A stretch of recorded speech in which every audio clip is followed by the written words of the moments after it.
ഇത് നീ മാത്രമായിരിക്കണം എന്ന് ഞാൻ പറഞ്ഞു. അങ്ങനെ ഞാനൊരു അടയാളം ചോദിച്ചു.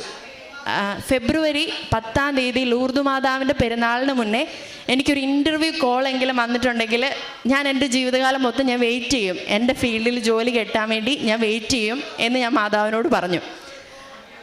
അങ്ങനെ പ്രാർത്ഥിച്ചിരിക്കുമ്പോൾ ഫെബ്രുവരി 2 എനിക്കൊരു ഇൻ്റർവ്യൂ കോൾ വരികയും ഇൻ്റർവ്യൂ നടന്നു കഴിഞ്ഞപ്പോൾ തന്നെ എനിക്ക് മനസ്സിലായി ഏകദേശം എനിക്ക് കിട്ടുമായിരിക്കും. അപ്പം തന്നെ ഞാൻ മാതാവിന് നന്ദി പറഞ്ഞ് പ്രാർത്ഥിച്ചു. അങ്ങനെ ഫെബ്രുവരി 21 അവിടെ ഒരു ഫിനാൻസ് കമ്പനിയിൽ ടെക്നിക്കൽ ലീഡായിട്ട് ഞാൻ ജോയിൻ ചെയ്തു. ഞാൻ മാതാവിനോട് ചോദിച്ച എല്ലാ ക്രൈറ്റീരിയയും അതുപോലെ തന്നെ വരുന്ന വിധത്തിലുള്ളൊരു ജോലിയാണ് എനിക്ക് കിട്ടിയത്.